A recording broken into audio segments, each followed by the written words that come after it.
Hi అండి. అందరికీ నమస్కారం. Welcome to my channel. ఈ వీడియోలో ఎట్టకేలకు ఉద్యోగ పెన్షనర్లకు దీపావళి గిఫ్ట్ ఇచ్చిన సీఎం చంద్రబాబు.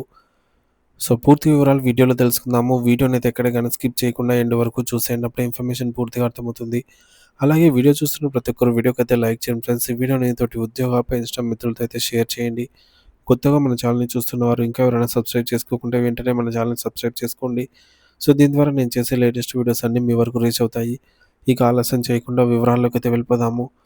ఫ్రెండ్స్, ఇక విషయానికి వచ్చినట్లయితే ప్రభుత్వ ఉద్యోగులకు చంద్రబాబు దీపావళి గిఫ్ట్. అధికారంలోకి వచ్చిన కూటమి ప్రభుత్వం ఉద్యోగులకు తీపి కబురు అందించేందుకు సిద్ధమైంది. కీలకమైన డీఏ, జీతాల పెంపు, పీఆర్సీ వంటి ప్రధాన డిమాండ్లే కాకుండా ఉద్యోగుల పదోన్నతులు చేపట్టేందుకు కీలక నిర్ణయం తీసుకుంది.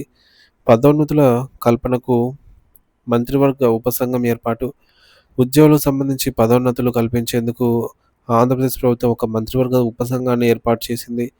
గ్రామ వార్డు సచివాలయ ఉద్యోగుల పదోన్నతుల కల్పనకు ఏపీ ప్రభుత్వం కసరత్తు ప్రారంభించింది. ఈ క్రమంలోనే పదోన్నతుల కల్పనపై అధ్యయనానికి మంత్రివర్గ ఉపసంఘం ఏర్పాటు చేస్తూ నిర్ణయం తీసుకుంది.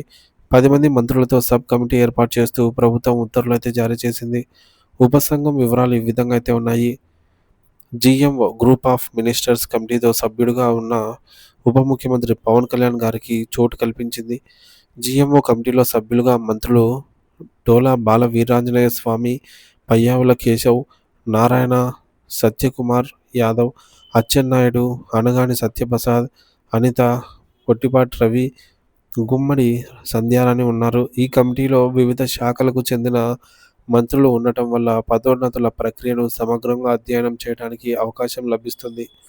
ఉపసంఘం విధి విధానాలు, బాధ్యతలు. నియమించబడిన ఏపీ మంత్రి ఉపవర్గం గ్రామ వార్డు సచివాలయ సిబ్బందికి పదోన్నతులు ఇచ్చే విభాగాలు, పద్ధతులపై అధ్యయనం చేయాలని ఏపీ ప్రభుత్వం ఆదేశాలు జారీ చేసింది. ఇది సచివాలయ ఉద్యోగుల దీర్ఘకాల డిమాండ్లలో ఒకటి. అంతేకాకుండా ఇంటర్మీడియట్ పోస్టులు సృష్టిస్తే వాటికి పే స్కేల్స్ నిర్ణయించాలని ఆదేశాలు ఇచ్చింది. ఇంటర్మీడియట్ పోస్టులు సృష్టిపైన చర్చించాలని జీఓఎంలను ఏపీ ప్రభుత్వం ఆదేశించింది. ఇది ఉద్యోగుల ఉన్నత స్థాయికి వెళ్లే అవకాశాలను స్పష్టిస్తుంది. ఇక ఇతర విభాగాల్లో ఒకే పని స్వభావం కలిగినటువంటి ప్రమోషన్ ఛానల్ కల్పించే అంశంపై అధ్యయనం చేయాలని మంత్రివర్గం ఉపసంఘానికి సూచించింది.